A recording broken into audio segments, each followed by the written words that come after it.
Hi everyone, welcome back to my channel. কি খবৰ আপোনালোকৰ? আশা কৰোঁ সকলোৰে ভাল। মোৰো ভাল বাৰু। যেহেতু আজি দেওবাৰ, গতিকে ভাবিলোঁ যে অলপ সেলফ পেম্পাৰিং কৰা যাওক। যেহেতু আজি দেওবাৰ, ঘৰৰ কাম সকলোখিনি হৈ গ'ল আৰু ভাবিলোঁ যে স্কিনখনৰ লগত কিবা এটা কৰা যাওক। বহুত দিন হ'ল মোৰ স্কিনখন একচুৱেলি অলপ ডাল টাইপ হৈ গৈছে। একো তেনেকৈ ইউজ কৰা হোৱা নাছিলে। সেইকাৰণে ভাবিলোঁ যে ঘৰতে এটা ফেচ পেক বনাই লওঁ আৰু ইউজ কৰোঁ যেহেতু দেওবাৰ কিবাৰ ক'লোঁ দেওবাৰ বাৰু যি কি নহওক ফেচ পেকটো একেবাৰে সাধাৰণ এগালমান বস্তুৰ কোনো প্ৰয়োজন নাই কেৱল মাত্ৰ দুটা বস্তুৰে আপুনি ফেচ পেকটো ঘৰতে বনাব পাৰিব এটা হ'ল বেচন আৰু ছেকেণ্ড হ'ল বিলাহীৰ গুটি মই লৈছোঁ বেচন 1 চামুচ আৰু বিলাহীৰ গুটি অলপমান লৈছোঁ সেইটো আচলতে হিচাপ নাই আপোনালোকে মিক্স কৰি পেলাই যেতিয়া গম পাব যে অলৰেডি মানে লিকুইড হৈ গৈছে মানে বেছি শুকান হৈ থকা নাই তেনেকৈ ইউজ কৰিব পাৰিব মই পানী ব্যৱহাৰ কৰা নাই বাছ আপুনি অলপ সময় লগাব যেতিয়া শুকাই যাব 10-15-20 মিনিট তাৰপিছত ধুই দিব তেন্তে বলক আজি ভিডিঅ'টো আৰম্ভ কৰোঁ আৰু মই একেবাৰে গা ধুই আহি আপোনালোকক লগ পাই আছোঁ আজি মই বনাবলৈ লৈছোঁ ভেজ পোলাও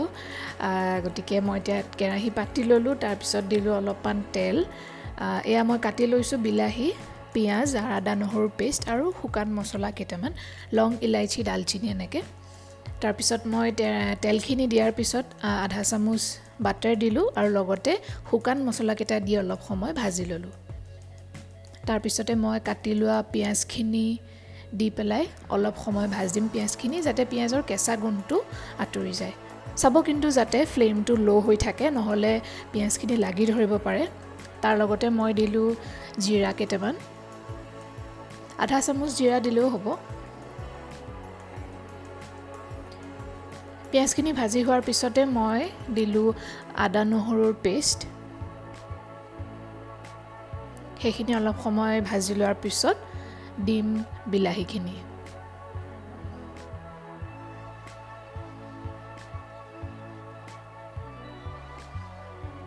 গোটেইখিনি অলপ সময় ভালদৰে ভাজি লৈ কেঁচা গোন্ধটো যোৱাৰ পিছত মই ইয়াত দিলোঁ তেজপাত দুখিলামান তাৰপিছত অলপ দিলোঁ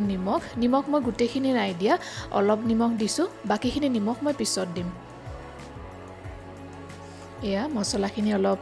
ভাজি হৈ গৈছে তাৰপিছত মই দিলোঁ ৰেড চিলি পাউডাৰ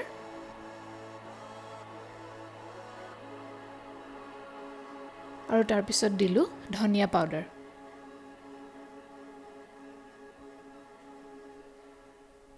মছলাখিনি ভালদৰে অলপ সময় 5-6 মিনিটমান ভাজি লোৱাৰ পিছত মই মান ধনিয়া দিলোঁ আপোনালোকে ইটো ধনিয়াও ব্যৱহাৰ কৰিব পাৰে মোৰ নাছিলে আচলতে গতিকে মই মান ধনিয়াকে দিলোঁ কিন্তু মান ধনিয়াৰ গোন্ধটো খুবেই ধুনীয়া খায়ো ভাল লাগে তাৰপিছতে মই দিলোঁ চাউলখিনি মই ধুই ৰাখিছিলোঁ আধা ঘণ্টামানৰ আগতে এয়া ভালদৰে অলপ মিলাই ল'লোঁ মছলাখিনিৰ সৈতে চাউলখিনি ভালদৰে যাতে মিক্স হৈ যায় চাব তাৰপিছতে এয়া জোখ অনুযায়ী পানী দি দিছোঁ পানীখিনি দি অলপ ভালদৰে মিলাই দিছোঁ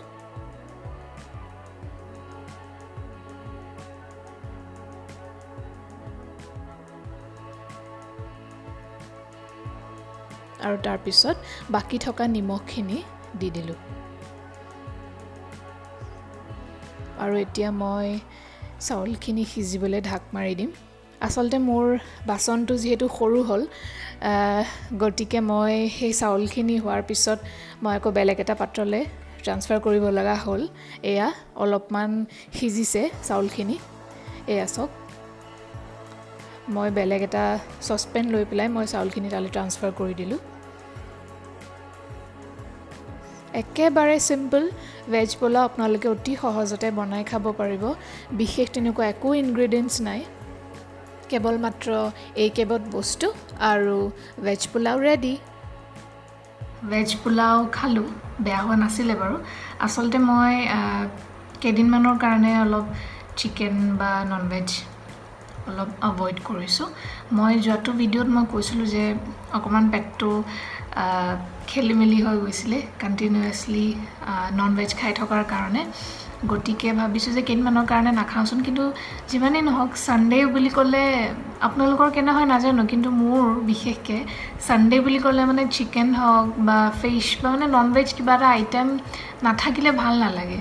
গতিকে আজি সানডেটো অকমান খালি খালি নিচিনা লাগিলে বাৰু বাকি যি নহওক যেহেতু পেটৰ কথা অকমান যত্ন ল'ব লাগিব গতিকে আজি ভেজেই চলি গ'ল আৰু যদিও ভেজ কিন্তু মায়ে পনীৰ বনাইছিলে গতিকে ইমানো খালি নাই হোৱা বাৰু আজি আচলতে আজি বহুত দিনেই হ'ল তেনেকৈ ক'তো ওলাই যোৱা হোৱা নাই বজাৰৰ বাদে বজাৰ সমাৰটো কৰি থকা হৈছে কিন্তু এনেকৈ ফুৰিবলৈ বুলি ওলাই যোৱা হোৱা নাছিলে যেহেতু পৰিস্থিতি সকলোৱে জানি কেনেকুৱা হৈ আছে গতিকে আজি ভাবিলোঁ যে যেহেতু দেওবাৰ তেন্তে অলপ ওলাই যোৱা যাওক আৰু আজি ৰ'দ বহুত চোকা গতিকে চাওঁ অলপ ৰ'দটো কমক আৰু অলপ ওলাই যাম ভাইটিহঁতৰ লগত আৰু এটা কথা মই ক'বলৈ পাহৰিলোঁ মই যেটো ফেচ পেক বনাইছিলোঁ ঘৰত বেসন 1 চামুচ মই কৈছিলোঁ যে ব্যৱহাৰ কৰিব আপোনালোকে সেই 1 চামুচ বেসনে কমেও 4-5 বাৰ মান ইউজ কৰিব পাৰিব গতিকে হেতু ফ্ৰিজত থৈ দিব পাৰিব আপুনি ফেচ পেকটো এনেকুৱা নহয় যে এবাৰ বনালো ওয়েষ্ট হৈ যাব বাকিখিনি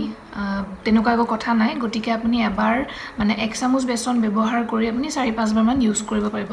বাৰু যি কি নহওক তেন্তে আজিলৈ ভিডিঅ'টো সামৰিছোঁ যদি আপোনালোকে মোৰ ৰেচিপিটো চাই ভাল পালে তেন্তে লাইক এটা কৰি দিব আৰু যদি কোনোবা মোৰ চেনেলত নতুন তেন্তে সাবস্ক্ৰাইব বাটনটো প্ৰেছ কৰি দিব আৰু যদি মই ওলাই যোৱা হয় তেতিয়া ফটোজ বা ভিডিঅ'জ মই শেষত এড কৰি দিম ক'ত গৈছিলোঁ মই জনাম আপোনালোকক তেন্তে পুনৰবাৰ লগ পোৱাৰ প্ৰতিশ্ৰুতিৰে আজিলৈ মই সামৰিছোঁ ভিডিঅ'টো চোৱাৰ বাবে বহুত বহুত ধন্যবাদ